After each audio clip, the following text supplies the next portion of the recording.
Hello people, bem-vindos à nossa penúltima aula. Hoje nós vamos fazer a gravação da nossa penúltima aula, aula 14. E nós vamos trabalhar com a Passive Voice e Active Voice, voz ativa e voz passiva. No final da aula a gente vai ver o simulado, o nosso último simulado. E vai ser de homework para vocês resolverem em casa e semana que vem a gente faz a correção. Então vamos lá, Passive Voice. Nós usamos a voz passiva em inglês quando destacamos a ação do verbo em si, o objeto que recebe a ação. Prefere-se a voz passiva, por exemplo, na linguagem impessoal, quando não interessa o agente ou ele é indefinido, desconhecido ou óbvio. As regras da voz ativa e da voz passiva em inglês são as mesmas regras da língua portuguesa. Então, se você tem um conhecimento gramatical básico em relação a esse conteúdo, vai ser bem fácil você assimilar esse conteúdo em inglês, porque é basicamente a mesma coisa. A voz passiva é formada em inglês com o auxiliar do verbo to be, mais o passado, o past participle do verbo principal. Vamos ver aqui alguns exemplos de verbos, como eles se modificam e como eles se apresentam. Então aqui temos diferentes tipos de tempos verbais, o simple present, simple past, present continuous, past continuous, simple future, simple conditional, present perfect, past perfect e modal auxiliary.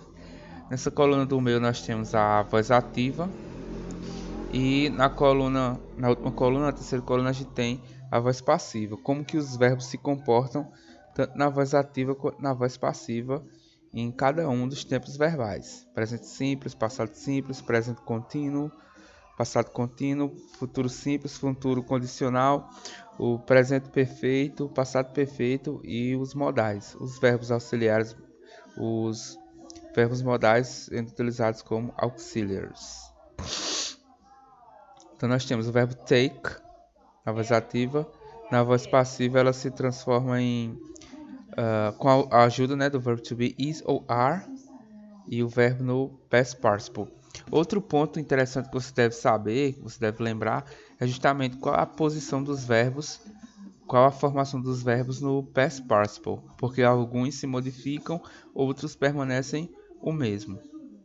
E o past participle ele é uma tabela que quando a gente estuda inglês na escola sempre vem no final dos livros didáticos, vem a tabela dos verbos irregulares e também a tabela, na mesma tabela dos verbos regulares vem uma das colunas mostrando os verbos no passado particípio.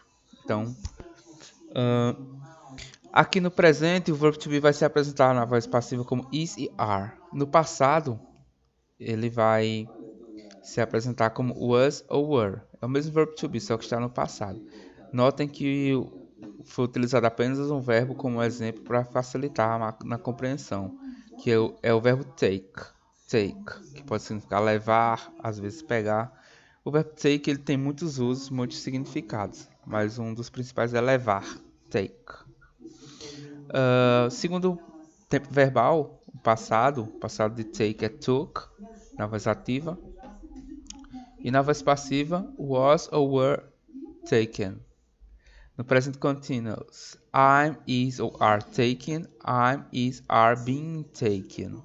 A diferença aqui do present continuous é que sempre vai ter o verbo to be, mas vai ser adicionado being na voz passiva. Past continuous, was you were mais taken, was were being taken. O futuro simples, will take, will be taken. Simple conditional. Um exemplo, né, com as condicionais. Would take e would be taken. Present perfect. Have you has taken, have you has been taken. O past perfect. Had taken, had been taken. E os auxiliares, os modais. Can, could, must. Aí na voz ativa. E na voz passiva, além do verbo modal, precisa do be. Nesse caso aqui o be vai estar no infinitivo. Não vai ser am, are ou is. Vai ser no infinitivo mesmo. Be mais o past participle. Então é interessante você saber compreender a voz ativa e a voz passiva, porque ele é bem utilizado nos textos em inglês, principalmente em notícias, em notícias, artigos científicos, eles são muito utilizados esse conteúdo gramatical de voz ativa e voz passiva. Então vai servir para você compreender o texto de uma melhor forma. Vamos para os exemplos. My father, então aqui os exemplos se apresentam de um lado a voz ativa e do outro lado a voz passiva. My father is a builder. He builds the house. The house is built by my father. Esse by my father está aqui entre parênteses porque às vezes ele não está exposto na frase, mas a pessoa já tem a noção de quem foi que construiu por conta do contexto, quem foi que construiu a casa por conta do contexto. My father built the house. The house was built by my father. É opcional, né? My father is building the house. The house is being built. My father was building the house. The house was being built. My father will build the house. The house will be built. My father would build the house. The house would be built. My father has built the house. The house has been built. My father had built the house. The house had been built. My father could build the house. The house could be built. Então aqui vocês notam que a voz ativa, vocês notam que na voz ativa tem uma formação mais direta porque o sujeito pratica a ação, o sujeito mostra-se praticando a ação é praticada pelo sujeito, enquanto que na voz passiva a ação se torna a principal na frase, mais importante do que quem praticou. Então o destaque é a ação na voz passiva. Na voz ativa o destaque é o sujeito. Aí temos aqui outros exemplos. Martin washed his car yesterday. His car was washed yesterday. São os mesmos exemplos, só que aplicado na forma na voz ativa e na voz passiva. The room looked nice. Somebody had put it away.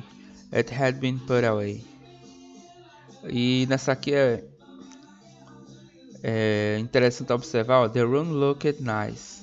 Somebody had put it away. Que é bem maior a frase na voz ativa, enquanto que na voz passiva é bem mais simples. Bem mais reduzida, nesse segundo exemplo. She was making the caramel cake when I arrived. The caramel cake was being made when I arrived. Quando passamos voz ativa para voz passiva, ocorrem algumas transformações, que é aquilo que a gente viu no primeiro slide, que os tempos verbais se modificam. Então, o objeto da voz ativa torna-se o sujeito da voz passiva. O verbo to be é usado no tempo em que estiver o verbo principal na voz ativa. O verbo principal é sempre usado no participo passado na voz passiva, passive voice. E é importante sempre usar a partícula by,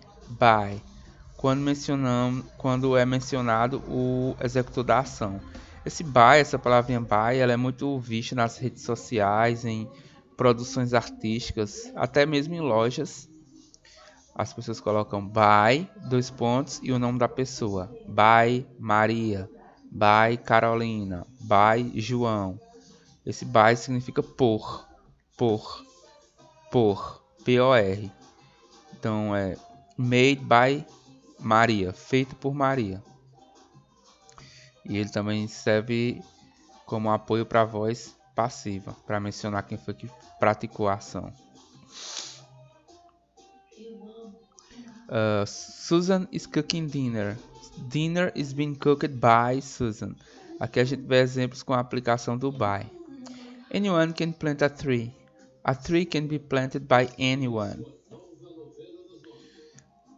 Quando o agente da passiva não for mencionado e tivermos que passar para a voz ativa, devemos empregar o sujeito.